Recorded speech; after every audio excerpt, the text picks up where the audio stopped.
You all know why we're here. We're here because of this.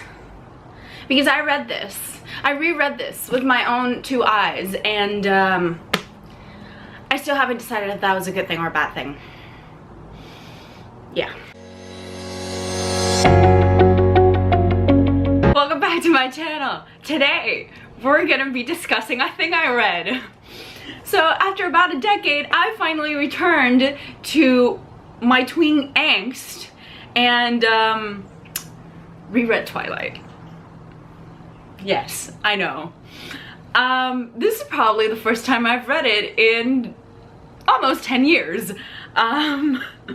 So for most of 2009, Twilight was probably the one book series that I read. I read them all in succession, and I read them after the movie came out, and so I was late to the party, as per usual. And I decided to read the entire series, and all I probably did throughout 2009 was reread it and reread it and reread it. And now I see why I don't read vamp romances anymore, because I probably burned myself out on them from rereading them all the time. Because I haven't touched it in over 10 years, I thought now would be the time to do so. Also, it became very time appropriate when literally I read this at the beginning of April. At the end of April, a countdown appeared on Stephenie Meyer's website, and then a few days later into May, we found out about Midnight Sun. I found it all very cosmically appropriate. I think the Cosmos were playing a big joke on me, but you know, here we are. I've read the thing. I'm gonna read the like New Moon in June, and I honestly don't know what to do with myself anymore. But here we go. A lot has changed since I first read this book. I am now a college-educated literature nerd. So there's that, and we're gonna go through the bad, the good, the very terrible. So let's start this wild ride. So I've divided this review rant of sorts into 4 parts: writing, characters, plot/romance, and other stuff. Yeah. Also, if you hadn't realized it yet, I should throw this out there. This is gonna be full of spoilers. I don't know who hasn't read this book yet, but to that one person, what is it like to still be pure? What is it like to not be tainted by this series? Part 1, writing. The writing in this book is nothing to write home about. It's not absolutely atrocious. I've read worse things. I've read things that were written worse than Twilight. But it's not good either. This is where I come in with my disclaimer. I tend to give debut novels a bit of slack, because it is the first work that the author is publishing into the world, and as most things go, practice makes perfect. Usually, the writing gets better the more you go along with the series. But that does not excuse a bad book, because the story should still be well written enough to keep me entertained. Like, I shouldn't have to read the rest of the series for better writing. But like I said, it isn't atrocious, but it also isn't great. It's good. It's middle of the road. There's a bit of repetitiveness here and there. But my one gripe with the writing is this: the pacing. The pacing of this book is terrible. It is either snail slow or far too goddamn fast. So all of the book centers around Bella and Edward's romance. And then at the end we get the infamous hunting scene with James. That comes out of nowhere. Like the threat of other vamps doesn't come in until like page 300. Mind you, this is a 400-page book. So I had to read 3 other 100 pages before I even came close to figuring out that James was a part of this whole equation. So the pacing is terrible. And like, only some scenes like speed up, and then everything else is just, it just drags. It drags your soul. So I started reading this April 1st. I think I was reading it until like April 17th, and the only reason I finished it is because I figured out how to get a free audiobook from someone. I got it from Kobo because I literally could not handle my life anymore, and I was gonna cry if I didn't finish this book soon. So yeah, this was like a whole experience. The pacing, I honestly don't know how 2009 Tati put up with it, because 2020 Tati could not handle the pacing. And like, I understand slow burn romance, I really do, but this goes beyond a slow burn. This was just like a drag. It was a drag. And also, Stephenie Meyer does this thing where they do very subtly in movies in which like the weather corresponds with the main character's emotions, except Stephenie Meyer makes it literal. It's like, if there's a cloud in the sky, Bella is depressed. If there's sunshine out, Bella's still depressed because she can't see Edward that day. Like, my dude, come on. Like, I don't need it so heavily handed that like this chick has a problem with the weather and like her mood is controlled by the weather. Part 2, characters. I'm gonna do this from side characters to main characters, and I'm gonna do it from least relevant to most relevant. So, side characters, we're gonna start with Jacob because he's the least relevant in this fucking book. I mean, I'm sorry, but it's true. He was barely in the book, and really he was only here to give Bella the stories and make Bella feel bad about flirting with someone that wasn't Edward for her own gain. And also to set up the fact that she's gonna continue to gaslight Jacob for the next 3 books. Honestly, here's the thing. I don't understand people that are Team Jacob. I understand it in the movies because in the movies he at least looks like he had a shot with Bella. In the books, it's made so clear from the very beginning that he has 0 shot with this girl. Like, she clearly does not give 2 shits about him. She does not feel any sort of attraction to him. She's just like, I need stories. He will give them to me if I flirt with him, so I will. Like, really? Really? Like, I don't understand. Like, book Team Jacob people, please explain your logic to me, because I don't understand it, because he literally has 0 shot with her.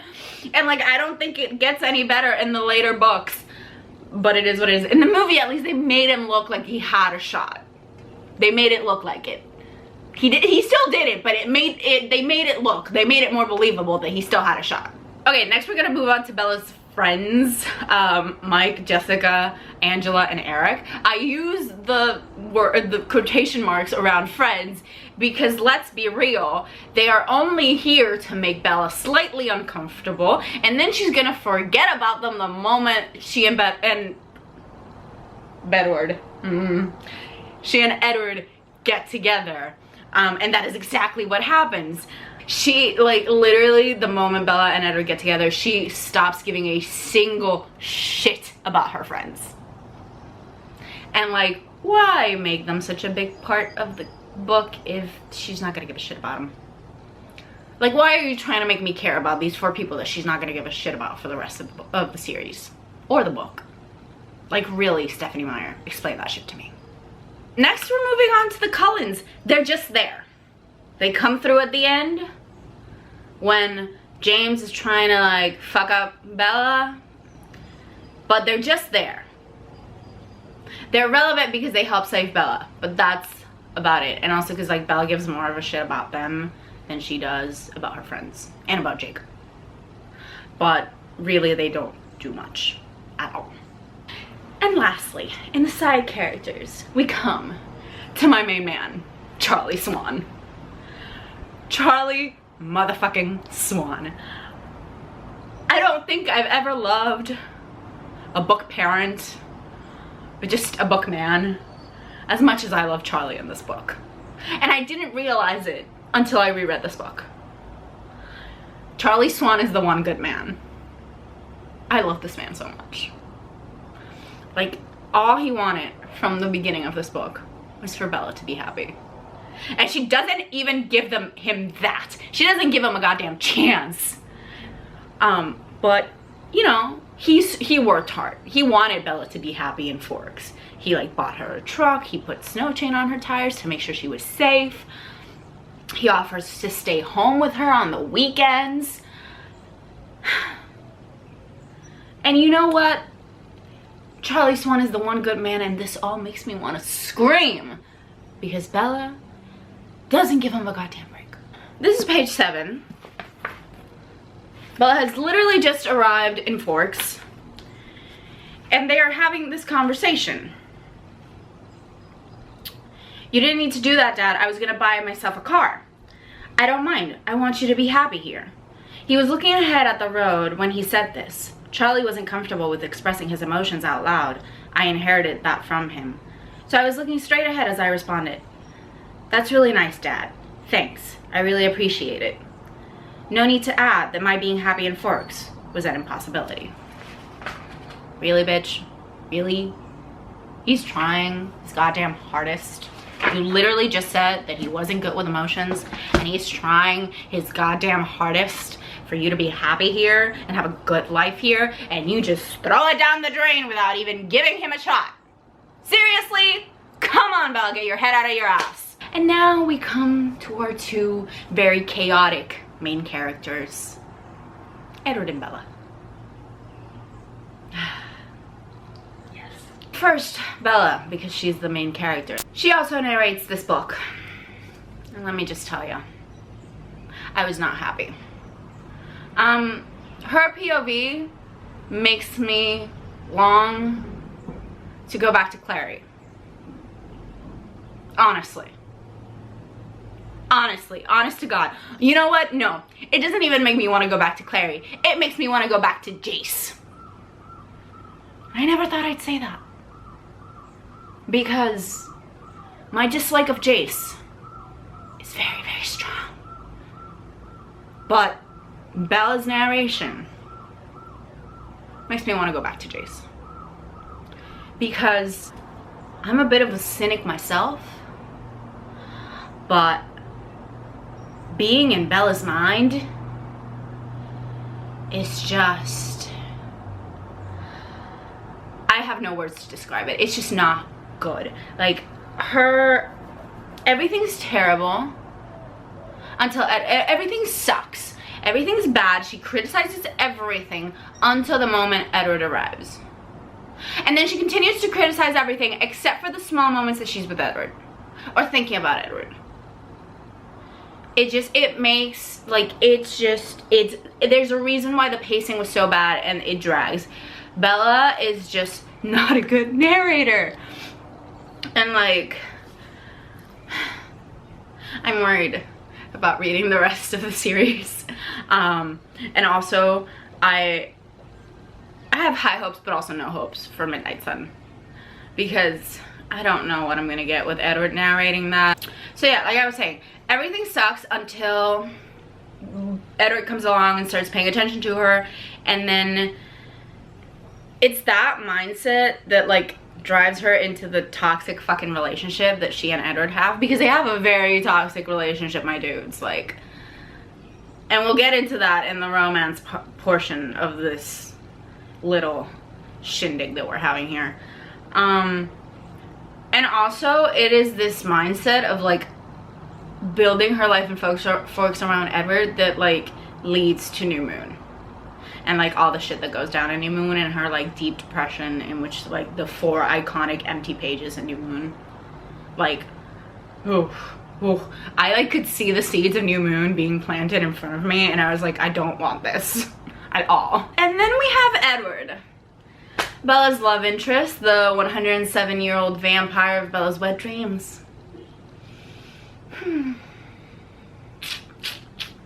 He's a vampire with a conscience and a moral code, and wants to not fuck his girlfriend until they're deeply married. I'm not even gonna touch that with a 10-foot pole until later on. His mood is all over the place. He switches between emotions faster than people switch clothing.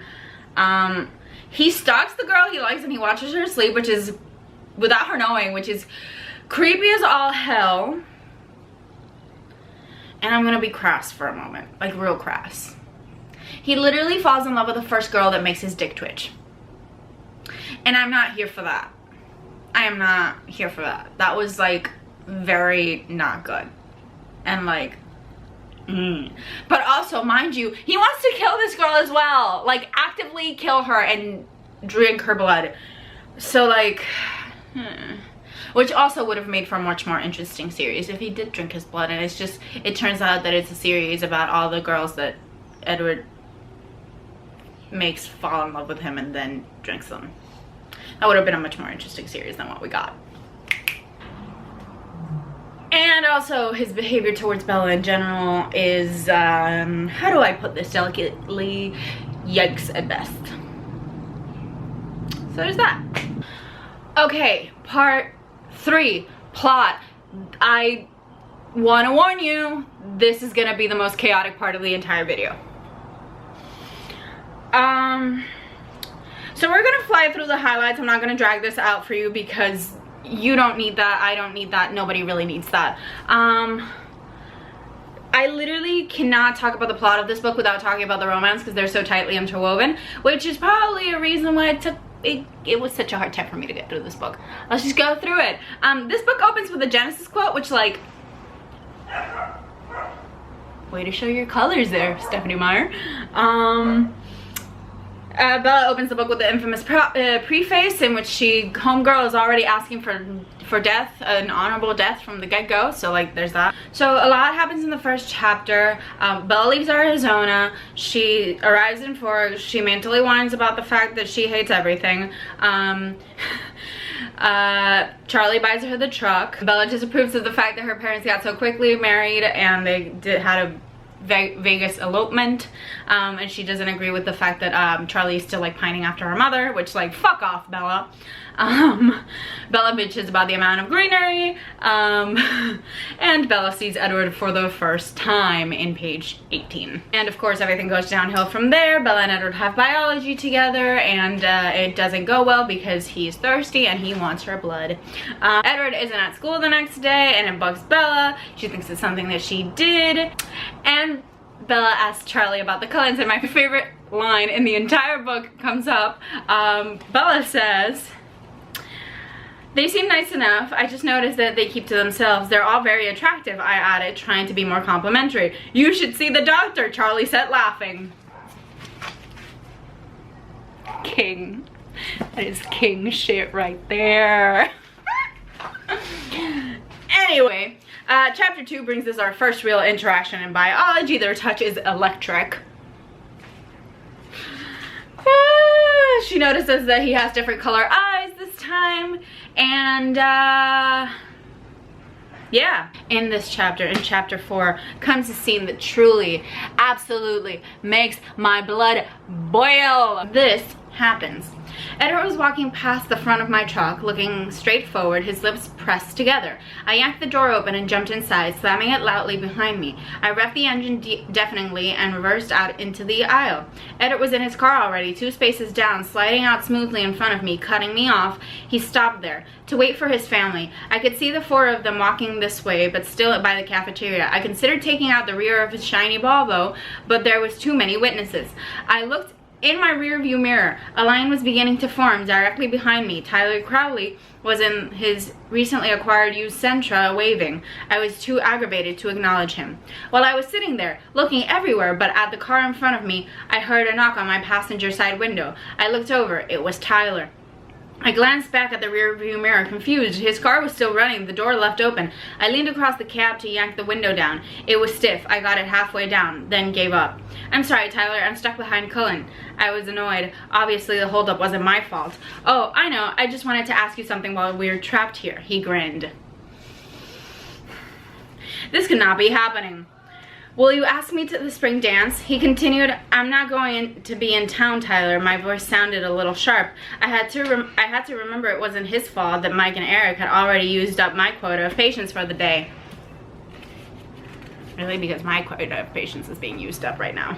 "Yeah, Mike said that," he admitted. "Then why?" He shrugged. "I was hoping you were just letting him down easy." "Okay, it was completely his fault." Sorry, Tyler. I was working to hide my irritation. I really am going out of town. That's cool. We still have prom. And before I could respond, he was walking back to his car.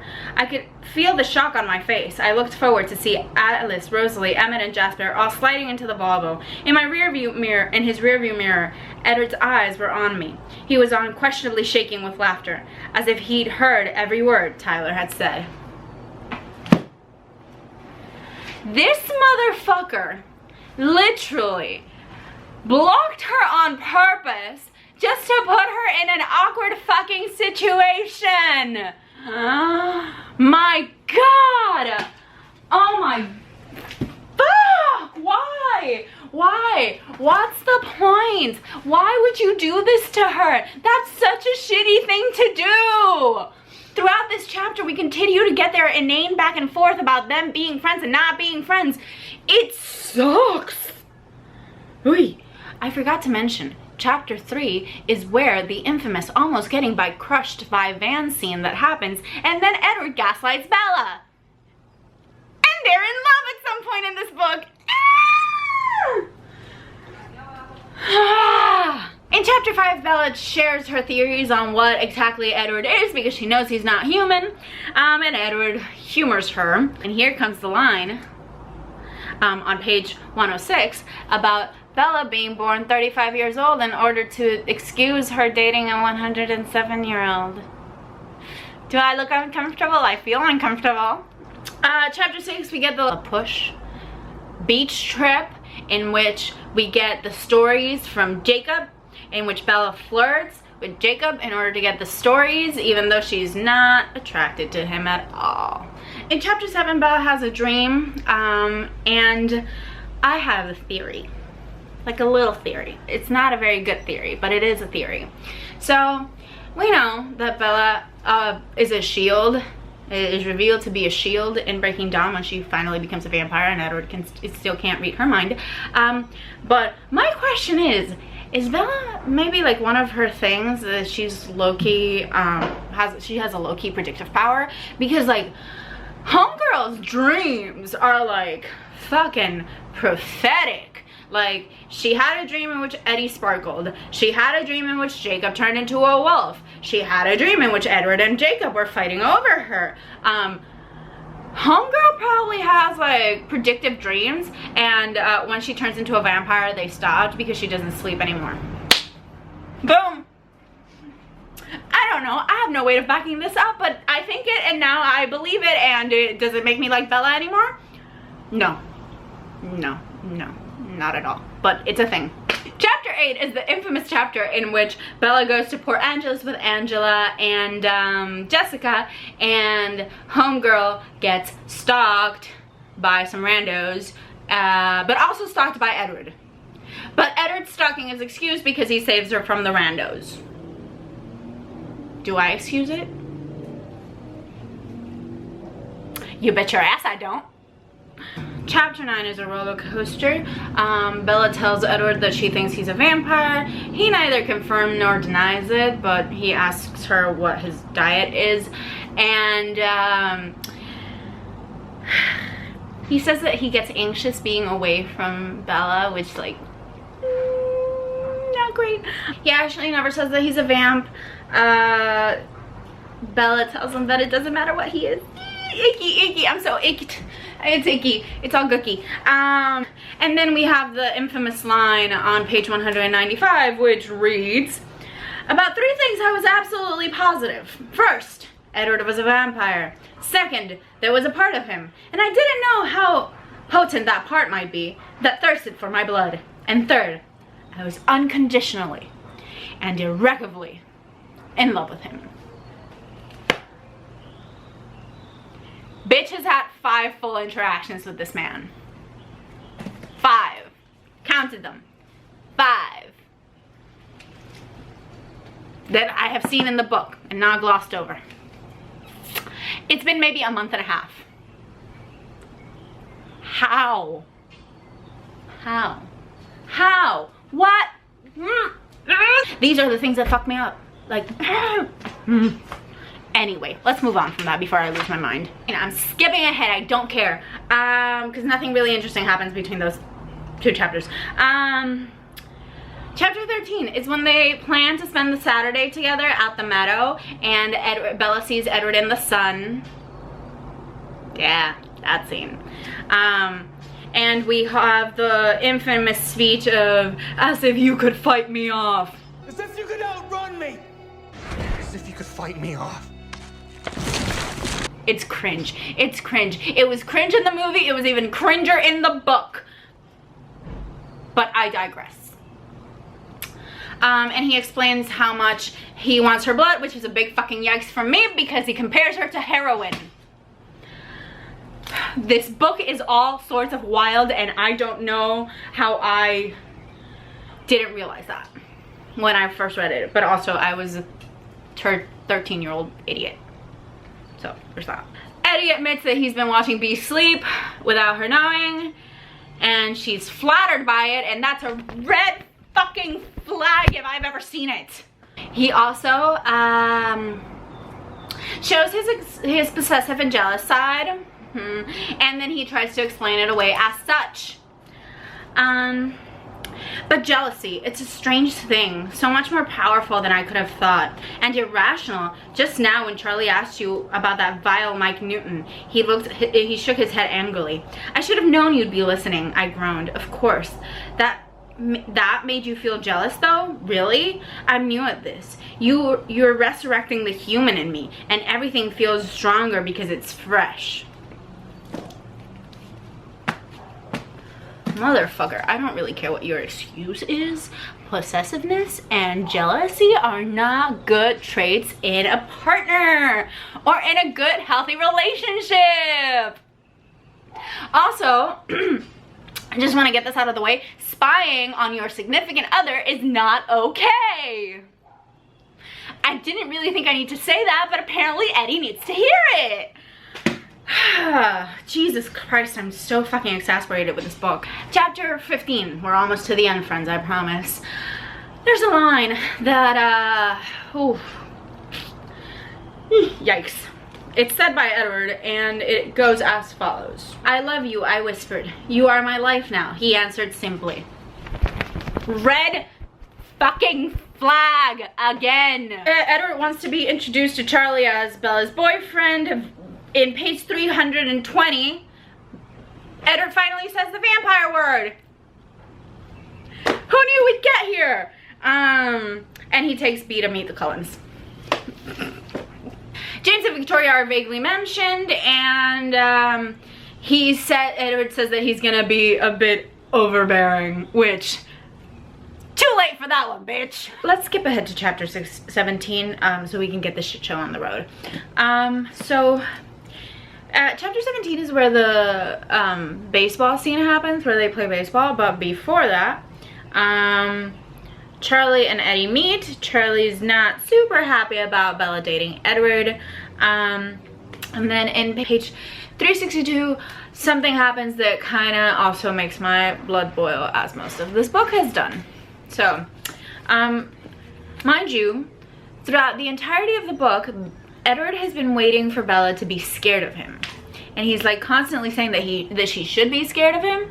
And then this happens. They're running to the clearing, and she's clearly afraid of like being on his back while he's running, because she's afraid that he might hit trees and stuff. And like her getting motion sickness again. And so they have this conversation. "Are you still worried now?" he murmurs against my skin. "Yes, I struggled to concentrate about hitting trees and getting sick." His nose drew a line up the skin of my throat to the point of my chin, his cold breath tickling my skin. And now, his lips whispering against my jaw. "Trees," I gasped. "Motion sickness." He lifted his face to kiss my eyelids. "Bella, you don't really think I would hit a tree, do you?" "No, but I might. There's no confidence in my voice." He smelled an easy victory. So he's been waiting for her to be scared of him the entire book, and in this moment, instead of talking about it like a normal person, he decides, you know what I'm gonna do? I'm gonna coerce my girlfriend into thinking this is all okay. Motherfucker, what the fuck are you doing? Like, I I don't understand this. Like, he literally waits for her to be scared the entire book, and he constantly tells her that she should be scared, and the one time she is scared, he's just like, yeah, fuck that. I'm just gonna coerce you into doing what I think what I want you to do. Am I the only one who's worried? Moreover, a few pages later, she literally absolutely 100% believes that she needs to change in order to be, you know, better for him, so she isn't fragile anymore. They're having a whole discussion about her being scared and shit, and then he goes, "You were mad, I insist. Yes, but you just said that I wasn't mad at you. Can't you see that, Bella?" He was suddenly intense, all trace of teasing gone. "Don't you understand? See what?" I demanded, confused by his sudden mood swings as much as his words. "I'm never angry with you. How could I be? Brave, trusting, warm as you are." "Then why?" I whispered, remembering the black moods that pulled him away from me. And I'd always interpreted as well as justified frustration at my weakness, my slowness, my unruly human reactions. This girl really thinks that it's her fault, that this boy is an asshole.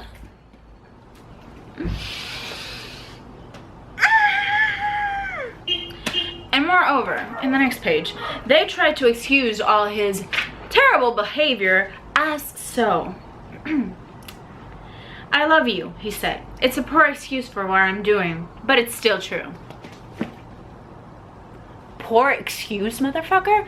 No. How about no excuse? Yes, because everything is excused by the fact that you love her and she's awakening your human feelings. It's not. Jeez Christ. Why was I in love with this book in like 10 years ago? Like, why? Someone please explain this to me. Chapter 18, James, Victoria, Laurent arrive. The chase gets going. We all know how this goes.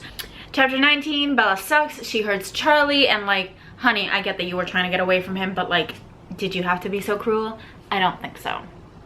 So, there's a part in which Edward blames Bella for this all happening. And like, honey, take a look at what you're saying, because like, how is this her fault? You're the one that brought her there, and like, the line goes, "That's not what I meant," I insisted. "I was there, big deal. It didn't bother the other two. Why did this James decide to kill me? There's people all over the place. Why me?" He hesitated, thinking before he answered. "I got a look at his mind tonight," he began in a low voice. "I'm not sure there's anything I could have done to avoid this once he saw you. It is partially your fault. If you didn't smell so appealingly luscious, he might not have bothered." Really? Because she can control how she smells.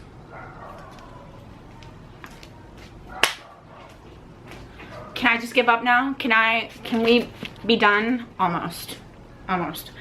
They leave for Arizona. Chapter 20, they hole up at the hotel. Alice has a vision. Chapter 21, James calls Bella and tells her to go to the ballet studio. Chapter 22, she somehow gets away from the vampires. Bella somehow, fragile, human, stupid Bella, somehow gets away from the vampires. I still don't understand how the fuck that happened. And then Bella goes confront James at the studio because she's stupid. Anyway, I mean, she did think James had her mom, but like, I don't know, that could have all been solved by like calling Phil or something. I don't know. It was a stupid plot point. Chapter 23, Eddie comes save the day and sucks the venom out of her, which he shouldn't have done. She should have just become a vampire. It would have been a much more interesting story. Chapter 24, the hospital scene with the excuses of how she ended up in the hospital. Bella wants to return to Forks. Bella asks Edward not to leave her. There's the discussion of her becoming a vampire, which Edward is very much not in favor of because he's a moron. And also there's a thing that really bothers me. But like, is that new? No, we've all been here before. They're having a conversation about Bella becoming a vampire and how Alice saw it, and Bella's like, I'll never bet against Alice, which is like cool, I guess. And then the nurse comes in because Bella woke up, and to like give her more like meds or whatever, and Bella says she doesn't need them. And what does Edward do? He tells the nurse to give her more meds. And you know what? The nurse is also an accomplice in this because she listens to him. Literally, they drugged this girl against her will. She was like, nah, I don't need them, don't want them. And they're like, ah, fuck you, we don't care what you think. This whole book is so many types of ass backwards. They go to the dance, which Bella was not happy about because she thought she was getting turned because, you know, she was in that one moment, she was the only smart one here and knew she needed to be a vampire sooner rather than later. Jacob comes to give his warning about like her staying away from the Cohens or whatever, and then they argue again about her mortality as they are wont to do for the next 3 books. And we have come to the end of this riveting plot, I'm sure you can see.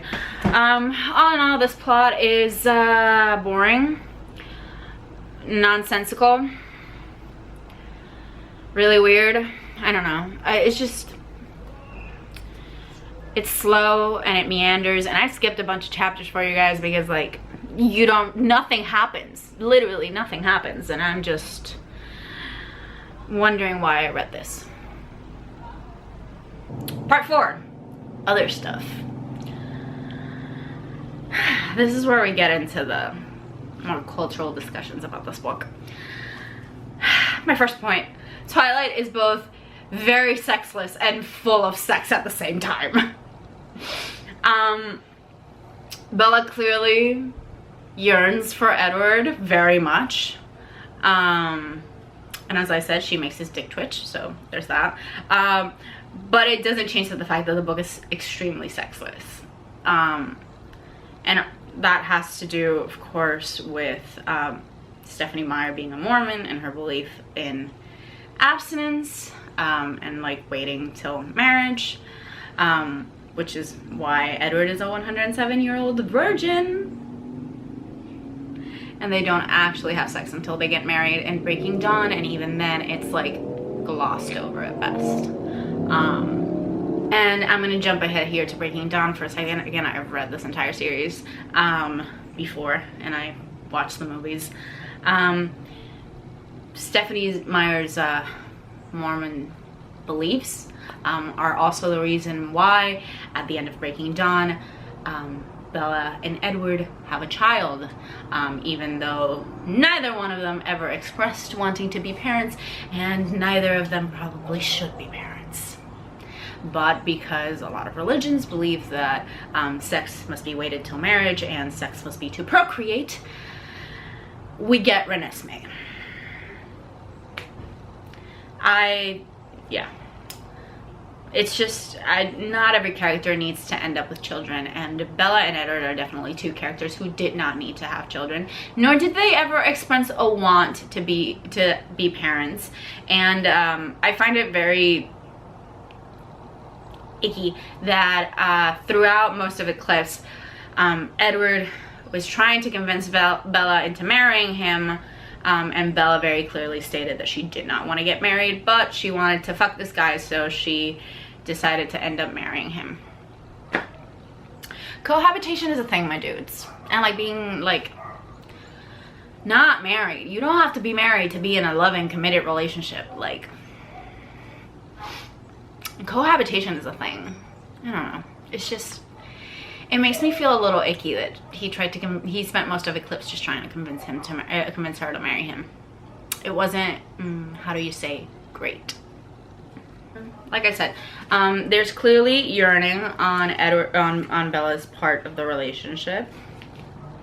Are y'all ready for this? Because I don't think you are. So this is like right when Edward is gonna take Bella to meet his parents, and they're at Bella's house, and this happens. "Shall I explain how you are tempting me?" he said. It was clearly a rhetorical question. His fingers traced slowly down my spine, his breath coming more quickly against my skin. Also, more quickly? Dude, quicker. Come on, get your shit together. My hands were limp on his chest and I felt lightheaded again. He tilted his head slowly and touched his cool lips to mine for the second time, very carefully, parting them slightly, and then I collapsed. Bella? His voice was alarmed as he caught me and helped me up. You made me faint. I accused him dizzily. What am I going to do with you? He groaned in exasperation. Yesterday I kissed you and you attacked me. Today you pass out on me.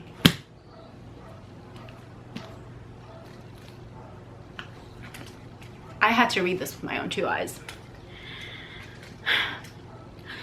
Girl literally faints at being kissed with the slightest hint of tongue. How is this a real thing? How is this a real book that I read and enjoyed back when? I haven't told you if I enjoyed it this time around, although I think my review speaks for itself. Girl literally fainted at the slightest hint of tongue. There wasn't even fully tongue. It was just hinted at, the fact that there would be tongue. And she fainted.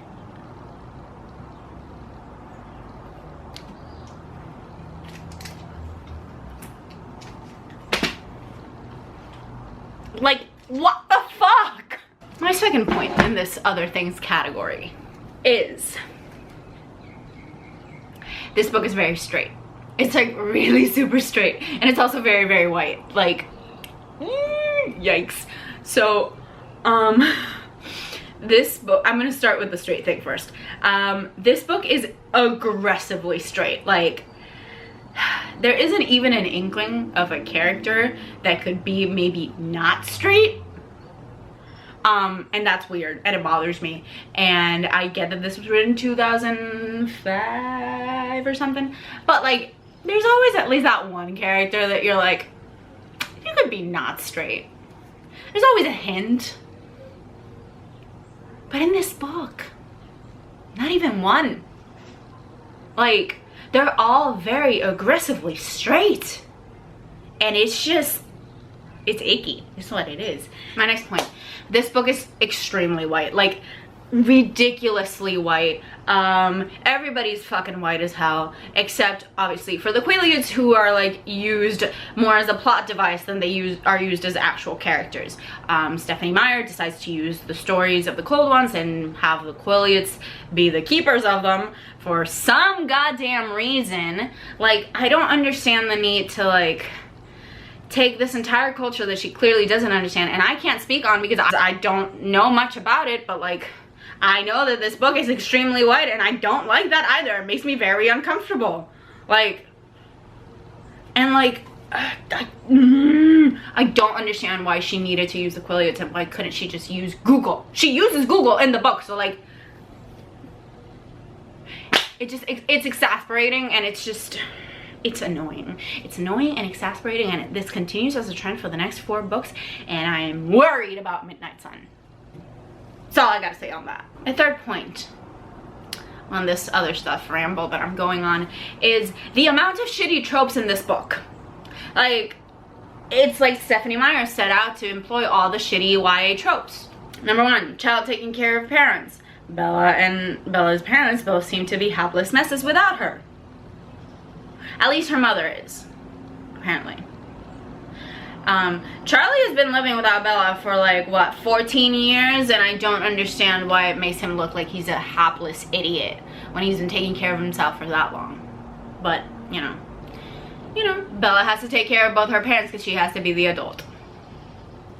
Parents not being around. What is it with this shitty YA trope of not having parents? What 17-year-old has so little supervision in their life? Like, come on. Maybe it's just because I come from a Latino household where like eyes are on me at all times.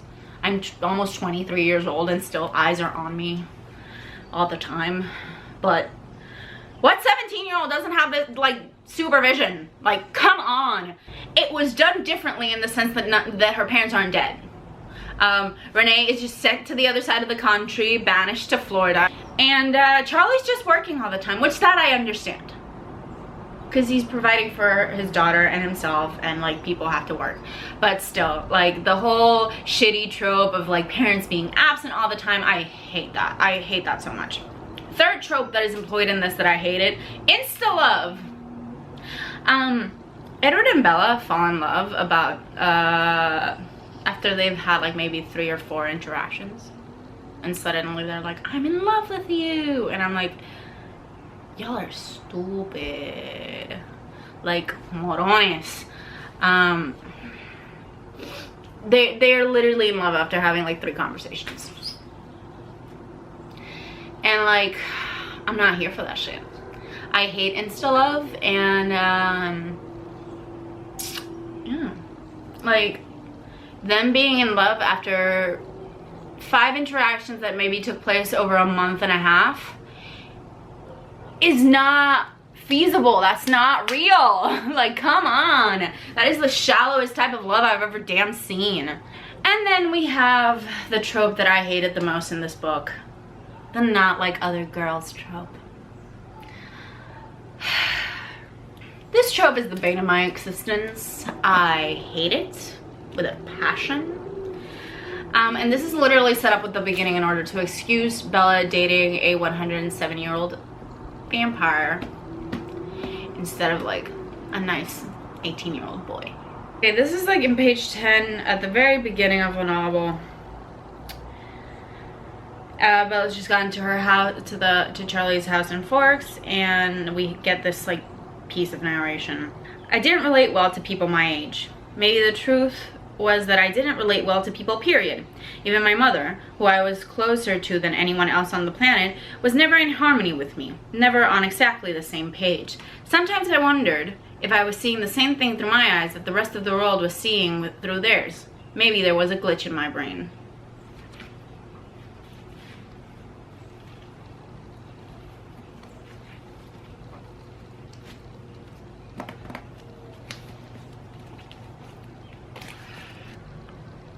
Does not mean it is correct for a 107-year-old vampire to be lusting after a 17-year-old who probably doesn't have much going on in her head. Actually, I know she doesn't have much going on in her head. This is all to say, the not like other girls trope is the bane of my existence. There's no need for it. There's no need for it. There's literally zero fucking need for it. And it's just a shitty trope, and I don't understand why we keep using it. Point 4 in this whole rambling mess. Bella should have been a vampire at the end of the book. I said it there. I said it. It's true. Look, I rewatched Breaking Dawn Part 2 after I finished reading this monstrosity of a book. And Edward was literally at peak happiness when Bella was a vampire. He was so happy. He was smiling and sparkly and like not, and I don't mean sparkly in like his usual like sun hitting skin sparkly manner. I mean like just sparkly personality. He was happy, he was smiling, he was open, he was like, his mood swings got better. And like, this is not to say that Bella is here to fix Edward in any way, shape, or form, but like, come on, dude. It was right there in front of you. James bit her. She could have been a vampire by the end of the book, and you could have been happier. Like, you didn't have to like put yourself through torture for like over 1,000 pages. Moreover, you didn't have to put me through it. Also, the series is what, like basically 3,000 pages. You didn't have to put me through torture for 3,000 pages. You could have made yourself happy. You could have been so happy, but you fucked it up. So there's that. Also, the series would have just been a million times better if Bella had been a vampire through the end of it. And you still wanted Edward to leave a New Moon? That's fine. He could still leave and leave the like the fucking newborn baby vamp that doesn't know what the fuck she's doing by herself, and she has to, and she kills someone on her like because she loses control, and like that would have made a so much more interesting plot device than like just keep the human for 4 books. and like then get saddled with Renesmee. Mostly I'm just looking for ways out of Renesmee, because like she shouldn't have been, Edward and Bella shouldn't have had a child because they didn't need it and because they didn't want it. My fifth point in, I think it's my fifth point in all of this other stuff rambling that I've been doing, is I've never read 50 Shades of Grey, nor have I watched any of the movies. I don't, like, the only things I know about it are from Kat at Paperback Dreams' reviews of the first two books. And I think that's given me enough context to figure out that I can definitely see where what qualities of Edward inspired Christian Grey. I can definitely see it throughout the book, like his changes in mood, the general possessive behavior of Bella. I can definitely see where that came from for Christian. What things in Edward definitely inspired E.L. James for Christian Grey. So do with that information what you will. All in all, what did I think of this book? I can see why I don't read vampire romances anymore, because they are not great. I hated Edward, I hated Bella, I was uncomfy a lot of the time. Like I said, the only reason I was able to finish this is because I used an audiobook, because otherwise I don't know what would have happened. In conclusion, Stan Charlie Swan, he's the only good man. He's the one good man. And as for my rating, I'm sorry to say, this will break 2009 Daddy's heart, but it is a 2 out of 5 stars. It's just, it's not good. Like, am I still gonna watch the movies? Yes. Is this piece of literature any good? No. No. No. No. 2020 Tati finds all the unproblematic shit in it, and it's just like, yeah, it's there, and it's not good. It's not good. The writing wasn't, like, the combo of the not good writing plus just the unproblematic shit in here, and the fact that the pacing is terrible and the romance is not that great either, and all the shitty plot tropes that are used in this, I really can't give it any higher than a 2 stars. So yeah, it is what it is, but this book is just not great. It's not. People are gonna come for me. It's fine. Am I still gonna read the rest of the series? Maybe. I don't know. I honestly don't know. Am I gonna read Midnight Sun? Absolutely. Will I make a video about it? Most probably. Yeah, so this has been my entire ramble on Twilight, a book I read with my own 2 eyes. Stan Charlie Swan. I'm sorry if this is your favorite book and I just tore it to shreds. But yeah, thank you for spending this time with me. Leave all your feelings on Twilight and all the things that I just said down in the comments below. Subscribe if you wanna, and I will see you next time. Mind you, not only did I read Twilight, I am now vlogging 3 romances that Skylar and Taylor recommended. Do I have high hopes for all of this? Not a chance. I'm gonna go. Okay, bye.